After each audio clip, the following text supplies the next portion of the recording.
कर्म को धारण कर, अश्रद्धावाम लभते, और श्रद्धा से कर, ईमानदारी से कर, परिश्रम से कर, विश्वास के साथ कर, फल तुझको तब मिलेगा। श्रद्धावाम लभते ज्ञानम तत्परा शंकते इंद्रियम, और उसके बाद भी अपने इंद्रियों को वश में करके कर, ज्ञान योग से, धर्म योग से, कर्म योग से, तीनों को एक साथ लेकर के ज्ञानम लब्ध्वा पराम शांतिम चेराधिगच्छति। अपने कर्म को ज्ञान योग से, धर्म योग से, कर्म योग से, तीनों को एक साथ लेकर के जो कर्म करोगे वह तुम्हारा कर्म अच्छा होगा, फिर तुम्हें सफलता से कोई रोक नहीं सकता।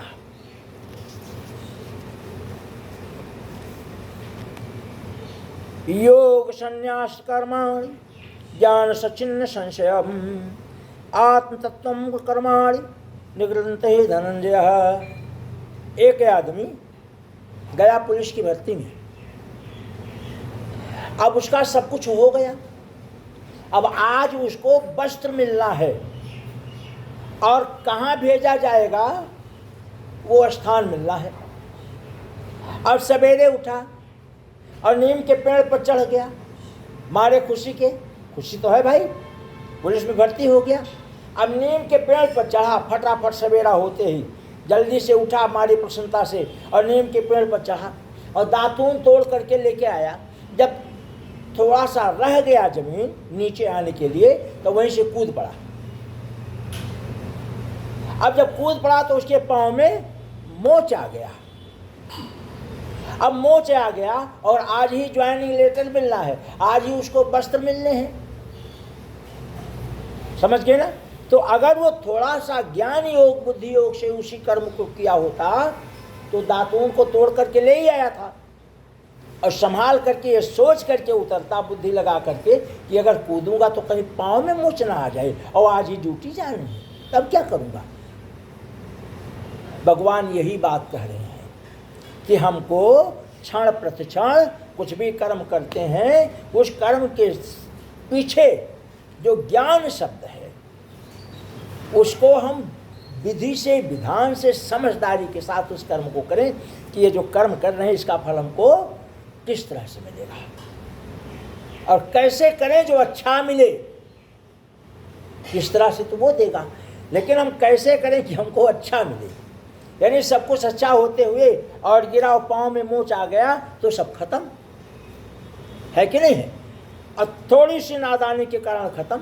ऐसे ही मनुष्य का जीवन है, हर पल अगर हम ठीक से काम नहीं करते हैं तो हमको उस काम में सफलता मिलते हुए भाई हम असफल हो जाते हैं।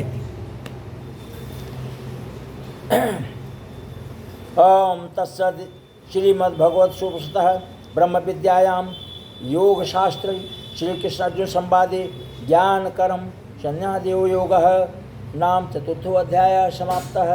गोविंद जय जय गोपाल जय जय राधा रमण हरि गोविंद। अथ पंचमो अध्यायः अर्जुनोवाच अर्जुनोवाच संन्यासं कर्मणां कृष्ण पुनर्योगं च शशांक यच्छेयं हेतुरेकं तन्मे ब्रूहि निश्चितमा।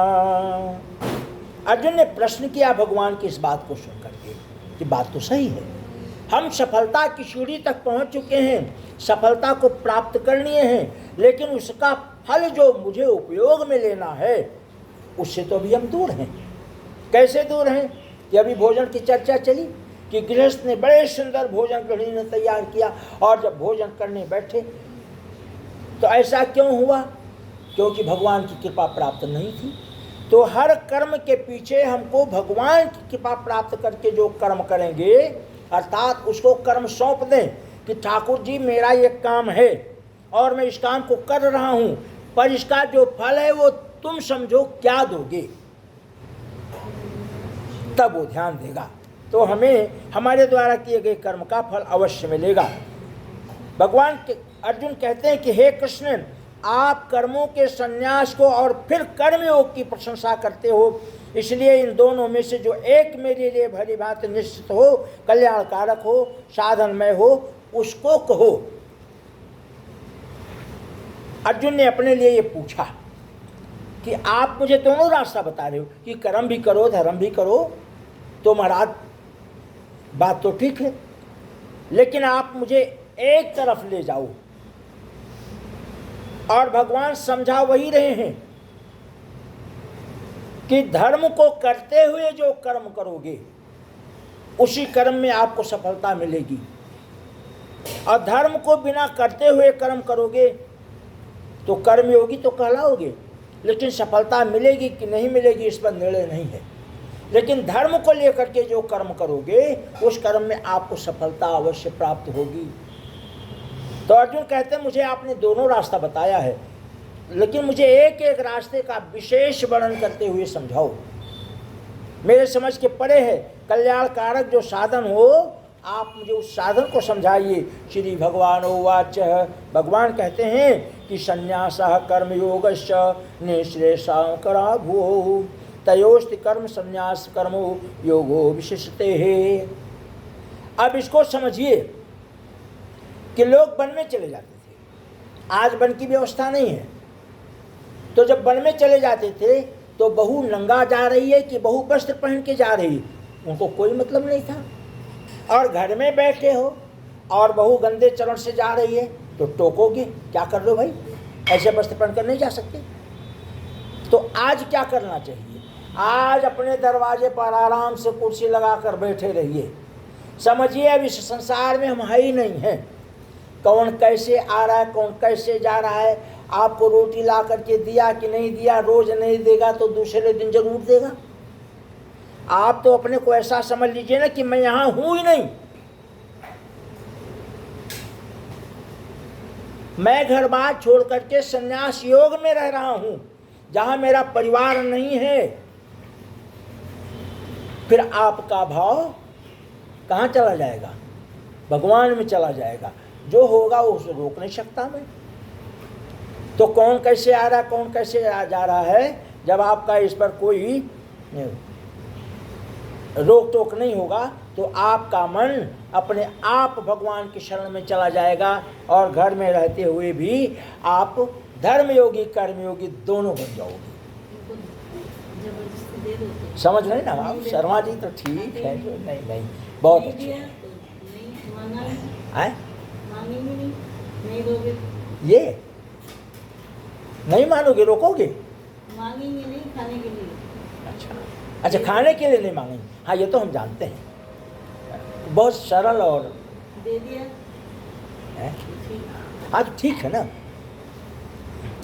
ठीक है, होना भी चाहिए, ऐसी कोई बात नहीं है, होना भी चाहिए सरल। लेकिन इतना भी सरल नहीं हुआ, अब आपको फुर्सत नहीं है, आप अपनी ऑफिस से नहीं आ पाई, तो इनको परोस के खा लेना चाहिए। मैं रखती रहती हूँ बना के, 10 बार बोल कर नहीं क्यों शर्मा जी, क्या शिकायत है? राधे राधे, ऐसा नहीं होना चाहिए, है ना? हाँ ठीक है, 2 श्लोक और है।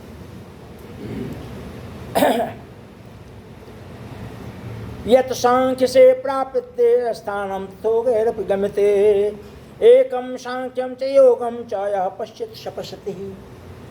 कुछ मूर्ख हैं समाज में, सदियों से थे, जब से भूलोक की रचना हुई तब से, इस संसार की रचना हुई तब से।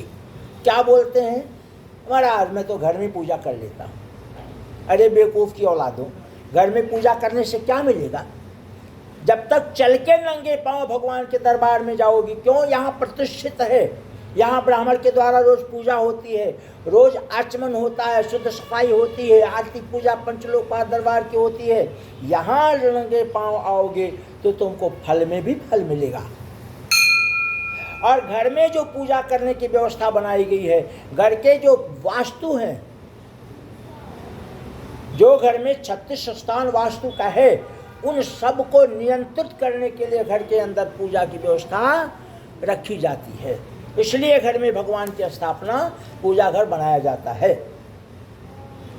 और फिर भी उसके बाद भी झगड़े फसाद होते रहते हैं, मारकाट होता रहता है, नीले ड्रम की व्यवस्था हो जाती है, होती नहीं होती है।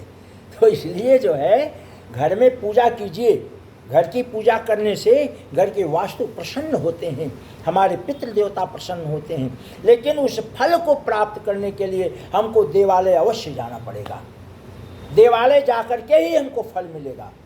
और देवालय में जा कर के भी यह सोचना होगा। भगवान कहते हैं कि संन्यासस्तु महाबाहो, संन्यास स्वरूप धारण करके जाओ, बिना कामना के जाओ। हमें कामना लेकर के भगवान के दरबार में नहीं जाना चाहिए। विभीषण कामना लेकर के आया था भगवान के राम के पास, इसलिए वो मोक्ष को नहीं गया। भगवान ने कहा तू जा, लंका का राजा बन जा। ये लंका नहीं जो आज है, ये लंका रावण की लंका नहीं है। नहीं नहीं नहीं, नहीं। रावण की लंका समुद्र के नीचे है और आज भी है, और विभीषण आज भी जिंदा है, 7 लोग आज भी जिंदा हैं, और 5 लोग राम जी के साथ गए नहीं। हनुमान नहीं गए, विभीषण नहीं गए, महेंद्र नहीं गए, और ऋषवंत नहीं गया। भगवान कृष्ण के समय में ऋषवंत ने वरदान मांगा था भगवान से, भाई मैं आपसे युद्ध करना चाहता हूँ। ऋषवंत की बेटी ऋषवंती से कहा, उसने कहा मैं आपसे प्रणयसूत्र में बनना चाहता हूँ। तो भगवान ने कहा ये जो मेरा जीवन है ना, ये धर्म उपदेश के लिए है। जब मैं यदुवंश में कृष्ण के नाम से प्रसिद्ध होऊंगा, तब तुम सब लोगों के जो वरदान है पूरा करूंगा। तो ऋषवंती से यानी भालू की कन्या से विवाह किया ऋषवंती से भगवान ने, और ऋषवंत से युद्ध किया, तो सारी मनोकामना सबकी पूरी की भगवान ने। तो भगवान कहते हैं कि देखो भाई, भोग युक्त तो इस संसार में जो सिद्धियां बनाई गई हैं, भोग बनाए गए हैं, वो समस्त जीवों को उसके गति के अनुसार, बुद्धि के अनुसार, भाई मानव अधिक बुद्धिमान है, जबकि मानव ही सबसे निकृष्ट जीव है। 84 लाख योनियों में मानव से निकृष्ट तो कोई है ही नहीं है। पर भगवान अर्जुन से कहते हैं कि मनुष्य थोड़ा सा बुद्धिमान है, और तब बुद्धिमान कहा जाएगा कि जब भोग युक्त मुनिर ब्रह्मा नीचरेणाम दिगच्छति, अर्थात भोग को प्राप्त करने के लिए भगवत भक्ति के साथ मन राखो जहां कृपा निधाना, कर से कर्म करो विधनाना। हर काम को करते हुए भगवान को सौंपते जाए, प्रभु बस तेरा ही सहारा है। कर्म तो मैं कर रहा हूं, पर फल तेरे हाथ में है। जब ऐसा सोच करके हम जो भी काम करेंगे, उस काम में किसी तरह की बाधा नहीं आएगी, और भगवान कहते हैं कि वह काम अवश्य पूरा होगा। ब्राह्मणाध्याय कर्माणि संगम त्यक्त्वा करोति यः, लिप्यते नासा पापेन पदपत्रमिवाभिसा। जो पुरुष सब कर्मों को परमात्मा में अर्पण करके, भगवान अर्जुन को कह रहे हैं कि इस संसार में जो मनुष्य, वो चाहे स्त्री हो चाहे पुरुष हो, अच्छा हो बुरा हो, जिस भी स्वभाव में हो, अपने कर्म को भगवान को सौंप करके करता है, उसे अवश्य, पर दोनों भाव, पाप करेगा तो उसका भी। पाप का वर्णन तो देखो रोज होता है कि लाखों गौओं के बीच में छूटा हुआ बछड़ा अपने ही माँ के पास वापस आएगा।